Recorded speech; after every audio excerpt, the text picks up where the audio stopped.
A fé do tipo de Deus. Nos 2 primeiros episódios, nós conversamos aqui sobre o crescimento extraordinário da fé, falamos como que vem a fé, conversamos também os tipos de fé, fé para salvação, fé para a cura, fé para receber. E esse terceiro episódio eu quero falar com você sobre a fé do tipo de Deus, ou a fé que Deus admira. Então, no texto de Marcos capítulo 11, versículo 12, versículo 13 e versículo 14, o texto diz: no dia seguinte, enquanto estavam saindo de Betânia, Jesus teve fome. E avistando ao longe uma figueira com folhas, foi verificar se encontraria nela algum fruto. Chegando perto dela, nada encontrou, a não ser folhas, porque não era na época de figos. 14. Então a repreendeu: nunca mais, em tempo algum, coma alguém fruto de ti. E os discípulos escutaram quando proferiu isso. Versículo 20. E caminhando eles pela manhã, viram que a figueira secara desde as raízes. Pedro, recordando-se do ocorrido, informou Jesus: Rabi, eis que a figueira que amaldiçoaste secou. Observou Jesus: tendes fé em Deus. Eu quero que você grave essa frase: tende fé em Deus. A pergunta que eu faço para você é: como viveremos nesses últimos tempos? Qual é a fé que Deus corresponde nesse tempo que nós vivemos? Jesus ele deixa bem claro que existe a fé do tipo de Deus. Existe muitos tipos de comentário: fé lá, fé cá, ou a fé você encontra ali, ou a fé você encontra aqui. Mas o texto, Jesus diz que existe um tipo de fé.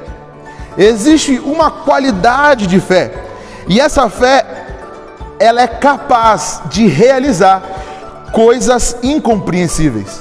A fé que Jesus deixou para nós, ela faz coisas impossíveis, ela faz coisas que pensamento positivo muitas vezes não faz. Como nós comentamos anteriormente, fé não é pensamento positivo, fé também não é repetição de palavras. Só que o Senhor Jesus deixou esse tipo de fé para a gente usar com responsabilidade e uma fé produtiva. O Senhor Jesus disse que a fé de Deus, ela precisa ser usada de forma responsável e de forma produtiva.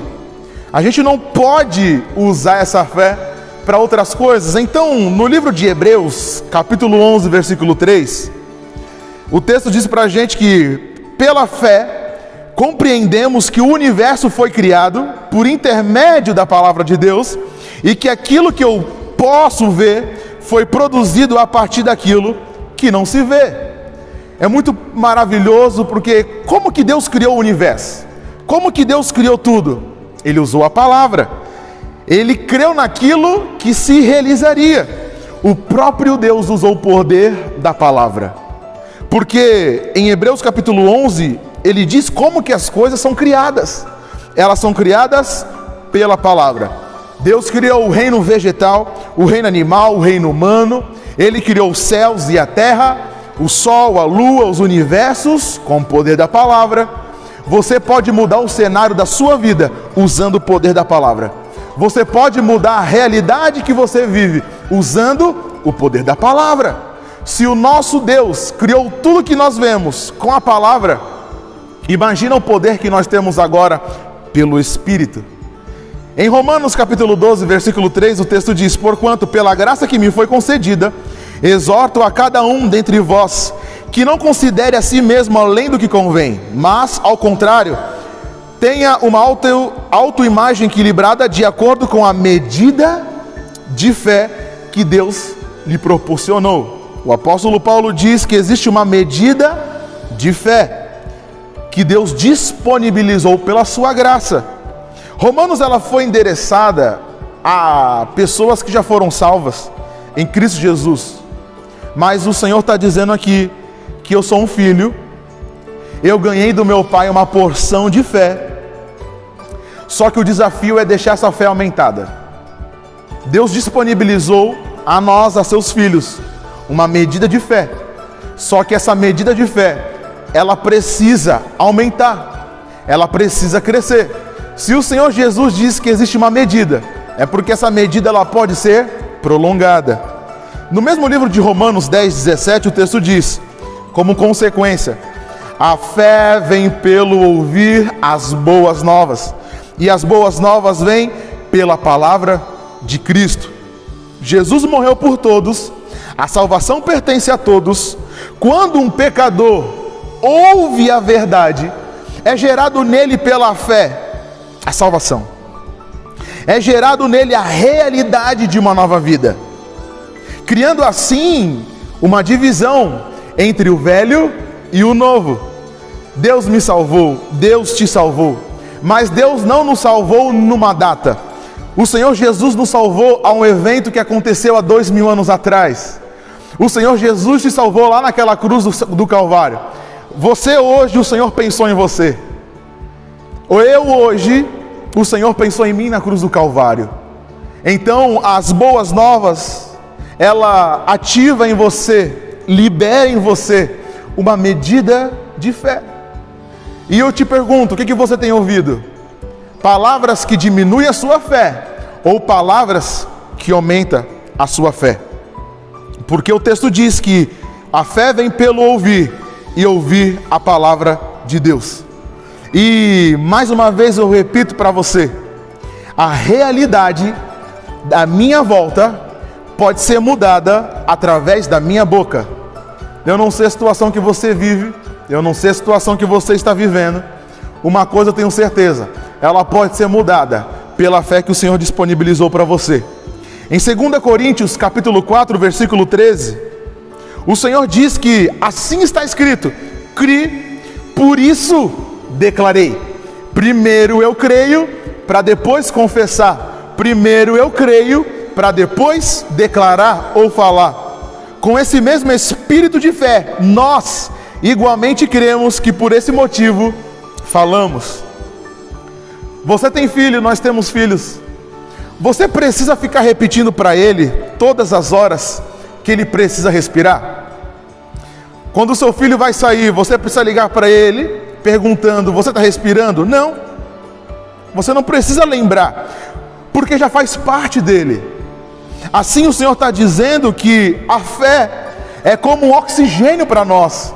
Eu não preciso ficar lembrando que eu tenho fé, ela já faz parte de mim. Eu criei, por isso falei. Deus fez, Jesus fez, e você pode fazer. Você pode criar novos cenários pelo poder da tua palavra. O Senhor está dizendo que eu creio, e segundo, eu falo.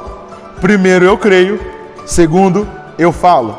Eu quero ler com você mais um texto em Provérbios capítulo 6, versículo 2, o texto diz: e ficastes enredado pelas declarações que saíram da tua boca, então és prisioneiro da sua própria palavra. Os meus inimigos são as minhas próprias palavras. O texto diz que eu posso me tornar um prisioneiro através daquilo que eu estou falando. A derrota não é para você, meu querido. O Senhor disponibilizou para você um espírito de vitória, pelo espírito da fé. Mas em Provérbios diz que eu posso me tornar prisioneiro através daquilo que eu falo. Você é muitas vezes aquilo que você declarou há anos atrás. Você irá se tornar aquilo que você está falando. E eu quero te encorajar a mudar a sua história através daquilo que você anda falando.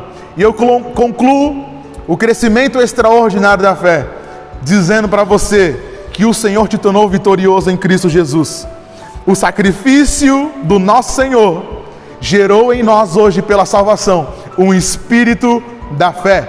Você não é um derrotado, você não é um perdedor. A nossa fé, ela não subirá do que as palavras que saem dos meus lábios. Eu posso viver uma vida de vitória através do poder das minhas palavras. Essa é a fé que o Senhor disponibilizou para você há 2000 anos atrás, quando Ele lembrou de nós. E aqui eu encerro essa série. Que Deus te abençoe, que você possa compartilhar. Se você gostou dessa série de mensagens, eu quero que você se inscreva no canal, comente aqui embaixo aquilo que mais tocou no seu coração, compartilha e principalmente ative o sino das notificações, porque virão próximas séries de mensagens. Deus te abençoe, Deus abençoe a tua casa, a tua família.